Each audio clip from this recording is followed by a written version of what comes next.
Assalamualaikum warahmatullahi wabarakatuh. Salam sejahtera untuk kita semua dan salam sehat. Pemirsa SJTV, dalam program acara Ujar, apa kabar hari ini? Semoga kita semua selalu sehat, sukses dan semangat. Selamat berjumpa kembali dalam Ujar, Unpam Mengajar. Bersama saya Edi Sofwan dari Program Studi Ilmu Hukum S1 Universitas Pamulang akan menemani Anda sekalian dalam mempelajari mata kuliah Lembaga Kepresidenan dengan materi kekuasaan dan keistimewaan Presiden. Tonton terus di Sasmita Jaya Televisi, berbagi untuk negeri.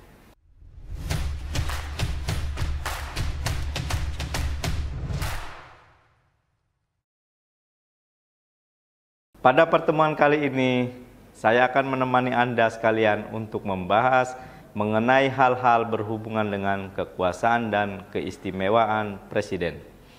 Adapun materi yang akan kita bahas atau yang akan saya sampaikan adalah yang pertama, kekuasaan Presiden, dan yang kedua, keistimewaan Presiden. Kekuasaan Presiden, peranan Presiden sangat penting sebagai eksekutor dalam penyelenggaraan negara. Karena Presiden sebagai penentu dan menjadi peranan utama dalam menjalankan roda pemerintahan. Baik dan buruknya kinerja Presiden setidaknya sangat berpengaruh terhadap maju atau mundurnya suatu negara. Dan pengaruh Presiden sebagai kepala eksekutif, sebagai penentu dalam mengarahkan kebijakan negara yang dipimpinnya karena Presiden telah diberikan kewenangan yang luas oleh konstitusi untuk menyelenggarakan negara, sehingga Presiden dalam pelaksanaannya diberi kewenangan kekuasaan sebagai kekuasaan eksekutif, kekuasaan legislatif, serta kekuasaan yudikatif. Dalam materi ini akan dibahas tentang kekuasaan Presiden. Dapat kita lihat pembahasannya di bawah ini. Yang pertama, kekuasaan Presiden di bidang eksekutif. Secara normatif, kekuasaan Presiden di bidang eksekutif yang tercantum dalam pasal 4 ayat 1 Undang-Undang 1945, Undang-Undang Dasar 1945 menegaskan bahwa Presiden Republik Indonesia memegang kekuasaan pemerintahan menurut Undang-Undang Dasar. Kekuasaan pemerintahan yang dipegang oleh Presiden dalam konsep trias politika disebut dengan kekuasaan lembaga eksekutif dalam arti kekuasaan untuk menjalankan undang-undang. Menurut C.F. Strong, sebagaimana dalam buku Sumali pengertian eksekutif adalah kepala pemerintahan bersama-sama dengan para menterinya yang umumnya disebut kabinet. Dalam rangka menjalankan kekuasaan eksekutif, menurut pasal 4 ayat kedua Undang-Undang Dasar 1945, Presiden dibantu oleh satu orang wakil presiden. Karena lembaga kepresidenan adalah sistem lembaga negara terdiri atas presiden bersama wakil presiden dan para menteri. Presiden dibantu oleh menteri-menteri negara, termasuk menteri koordinator dan menteri departemen. Menteri diangkat dan diberhentikan oleh presiden. Kaidah ini berhubungan dengan ketentuan mengenai kekuasaan pemerintahan atau executive power yang dipegang oleh Presiden yang merupakan dasar bagi berlakunya sistem kabinet presidensial. Tanggung jawab tentang kebijakan pemerintah tidak terpusat pada menteri, tetapi pada Presiden atau disebut dengan government power and responsibility upon the President. Sistem pemerintahan presidensial di Indonesia harus diartikan bahwa Presiden adalah pemegang kekuasaan pemerintahan negara dan kedudukan para menteri hanya sebagai pembantu Presiden, sehingga seluruh tanggung jawab atas kebijakan pemerintahan sepenuhnya berada di tangan Presiden. Selain dibantu para menteri, Presiden dalam kegiatan sehari-hari dibantu oleh wakil presiden. Para pembantu presiden tidak dapat dijatuhkan oleh DPR. Sebaliknya, DPR tidak dapat dibubarkan oleh Presiden. Mengacu pada pasal 17 ayat kedua Undang-Undang Dasar 1945, Presiden memiliki hak prerogatif mengangkat atau memberhentikan menteri. Namun, realitas politik multipartai menyulitkan hal tersebut. Presiden tidak dapat begitu saja menafikan pendapat yang berkembang di DPR. Hak prerogatif Presiden tersebut dapat dilihat pada masa Kabinet Indonesia Bersatu yang dipimpin oleh Presiden Susilo Bambang Yudhoyono. Setelah 1 tahun memimpin Kabinet Indonesia Bersatu, Presiden SBY menyatakan akan melakukan evaluasi kabinetnya. Tidak mudah bagi Presiden SBY untuk merombak kabinetnya, mengingat resiko benturan politik. Begitu pula era Kabinet Presiden Joko Widodo pada era sekarang ini. 2. Kekuasaan Presiden dalam bidang legislatif. Hak-hak Presiden dalam peraturan perundang-undangan berada dalam kerangka kekuasaan pemerintahan negara atau kekuasaan eksekutif. Artinya, kekuasaan untuk menjalankan undang-undang. Presiden tidak hanya berwenang untuk membuat peraturan pelaksanaan undang-undang, tetapi juga memiliki kewenangan untuk mengajukan rancangan undang-undang kepada Dewan Perwakilan Rakyat atau DPR.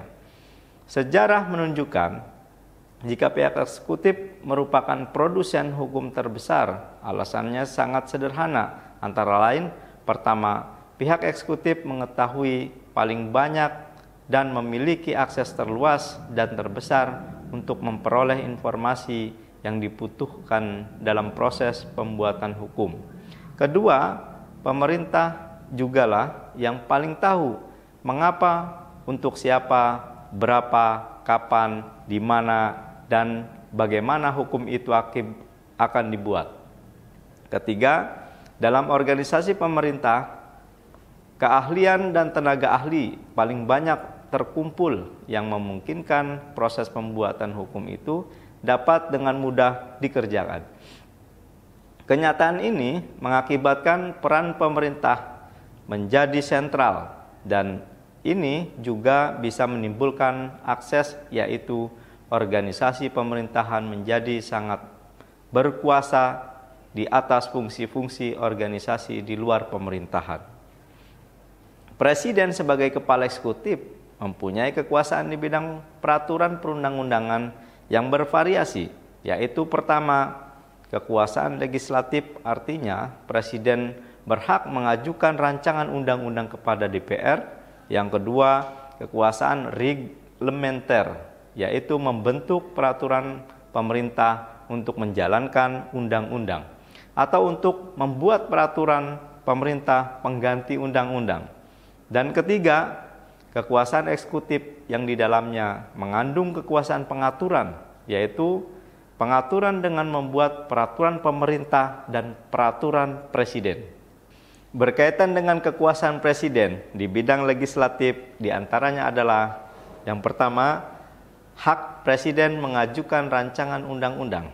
Kekuasaan legislatif dalam konsep trias politika adalah kekuasaan untuk membentuk undang-undang. Apabila direfleksikan lembaga negara yang berfungsi sebagai pemegang kekuasaan legislatif, menurut Undang-Undang Dasar 1945 adalah DPR sebagaimana tercantum dalam pasal 20 ayat 1 Undang-Undang Dasar 1945 yang berbunyi bahwa DPR memegang kekuasaan membentuk undang-undang.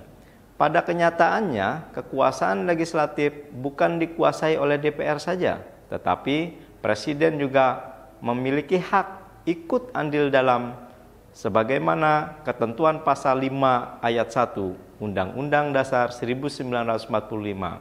Sejatinya, keikutsertaan Presiden dalam bidang legislatif adalah sebagai perwujudan mekanisme checks and balances antara Presiden dan DPR.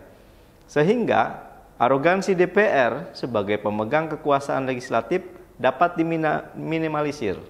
Meskipun pada akhirnya undang-undang yang telah disetujui bersama tersebut telah tetap diundangkan jika presiden tidak mengesahkannya.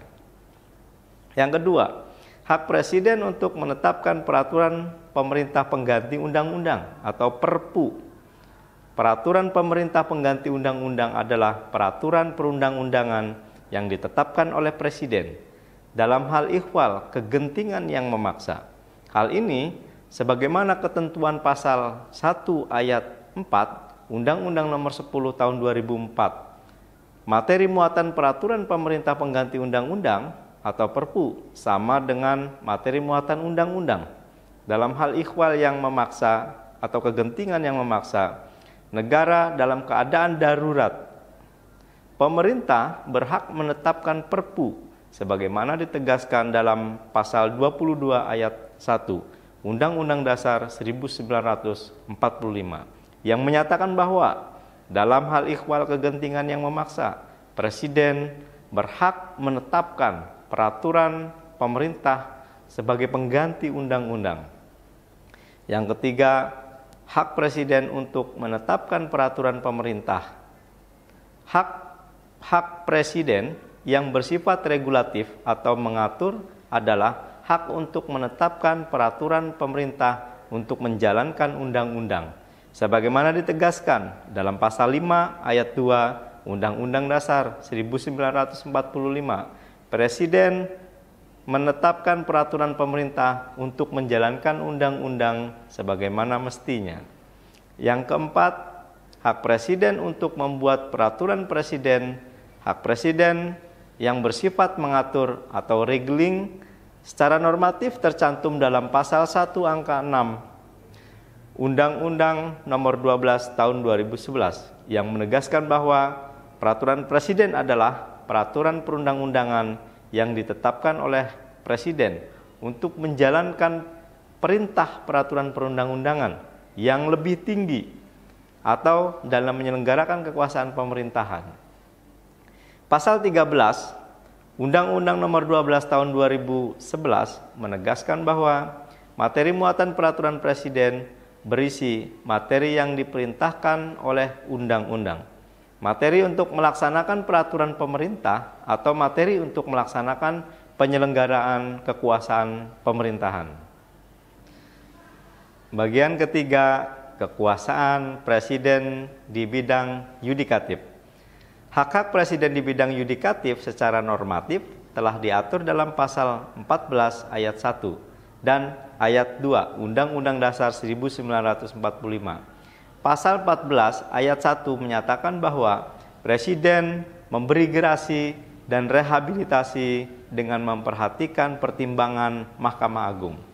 Sedangkan pasal 14 ayat 2 Undang-Undang Dasar 1945 menyatakan bahwa presiden memberi amnesti dan abolisi dengan pertimbangan bersama dengan DPR. Kekuasaan dalam bidang yudisial juga dapat dilihat melalui suatu prosedur pembentukan komisi yudisial dalam sistem kekuasaan kehakiman sebagaimana diatur dalam bab 9 tentang kekuasaan kehakiman, terutama pasal 24B ayat 3 Undang-Undang Dasar 1945 yang menyatakan bahwa anggota komisi yudisial diangkat dan diberhentikan oleh presiden dengan persetujuan bersama DPR. Mengenai kewenangan presiden dalam menetapkan hakim agung diatur dalam pasal 24 ayat 2 Undang-Undang Dasar 1945 yang berbunyi, calon hakim agung diusulkan oleh komisi yudisial kepada DPR untuk mendapatkan persetujuan dan selanjutnya ditetapkan sebagai hakim agung oleh presiden. Hak presiden dalam bidang peradilan juga terlihat ketika pengangkatan jaksa agung sebagai jabatan strategis di bidang penuntutan.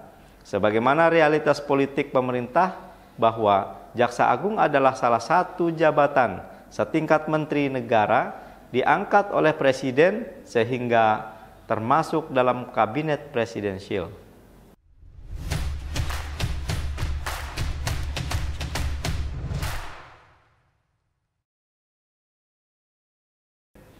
Kembali lagi bersama saya dalam Ujar, Unpam Mengajar.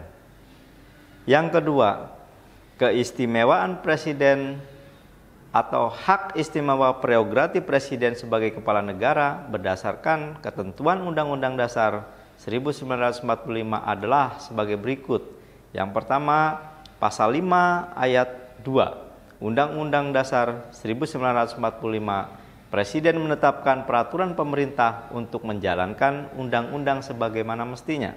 Yang kedua, pasal 10 Undang-Undang Dasar 1945, Presiden memegang kekuasaan yang tertinggi dari Angkatan Darat, Laut, dan Udara. Pasal 11 Undang-Undang Dasar 1945 ayat 1 menyatakan perang, membuat perdamaian, perjanjian dengan negara lain melalui persetujuan DPR. Ayat kedua membuat perjanjian internasional yang dapat berdampak luas dan mendasar bagi seluruh kehidupan rakyat dengan beban keuangan negara dan mengharuskan perubahan dan pembukaan undang-undang melalui persetujuan DPR.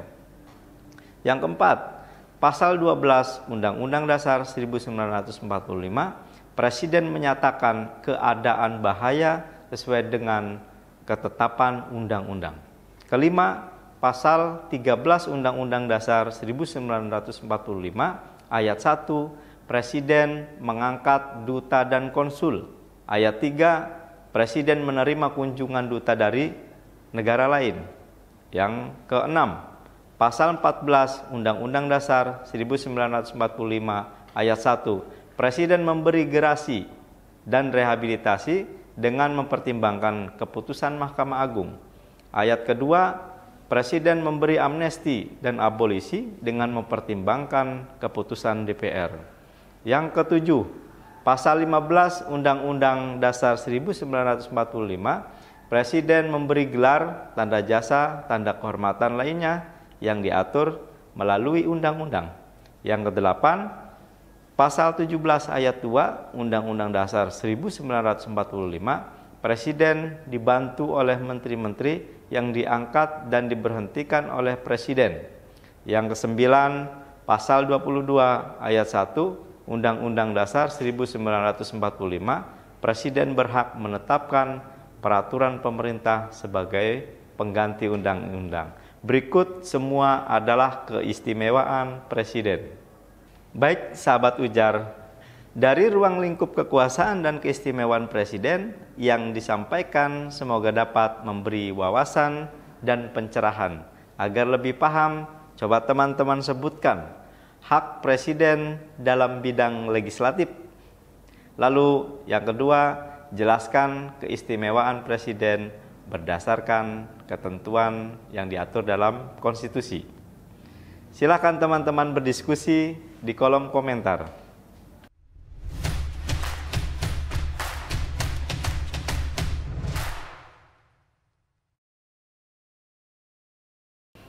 Setelah tadi kita membahas bersama tentang kekuasaan dan keistimewaan Presiden, maka dapat kita simpulkan bahwa kekuasaan Presiden dibagi menjadi tiga, yaitu kekuasaan Presiden di bidang eksekutif, kekuasaan Presiden di bidang legislatif, dan kekuasaan Presiden di bidang yudikatif.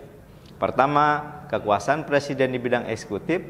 Presiden sebagai pimpinan eksekutif dapat merekrut untuk menempatkan posisi jabatan dalam bidang pemerintahan seperti kabinet, menteri-menteri, menteri koordinator, dan menteri negara, dan pejabat setingkat dengan menteri.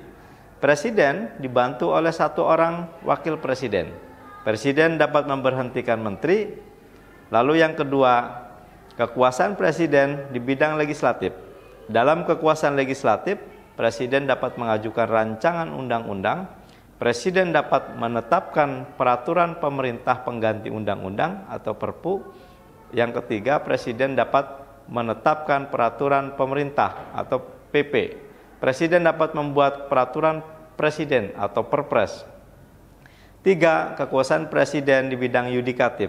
Presiden dapat memberi gerasi, rehabilitasi, amnesti, dan abolisi, mengangkat dan memberhentikan komisi yudisial, menetapkan hakim agung pada Mahkamah Agung, mengangkat jaksa agung. Lalu keistimewaan presiden adalah menetapkan peraturan pemerintah, memegang kekuasaan tertinggi dari angkatan darat, laut, dan udara. Pernyataan perang membuat perdamaian, perjanjian dengan negara lain, membuat perjanjian internasional, dapat menyatakan keadaan bahaya, dapat mengangkat duta dan konsul, menerima kunjungan duta dari negara lain, memberi garasi dan rehabilitasi, memberi amnesti dan abolisi, memberi gelar, tanda jasa, tanda kehormatan.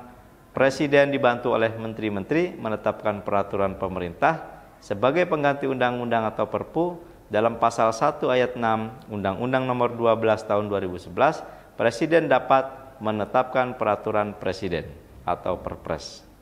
Sahabat Ujar dimanapun berada, bagaimana? Sampai di sini, apakah sudah paham tentang kekuasaan dan keistimewaan presiden? Demikianlah beberapa hal yang berkaitan dengan kekuasaan dan keistimewaan presiden. Semoga dapat bermanfaat dan menambah wawasan sahabat Ujar dimanapun berada. Oke, kita tetap semangat, salam sehat untuk kita semua. Terima kasih, sampai jumpa lagi di episode selanjutnya.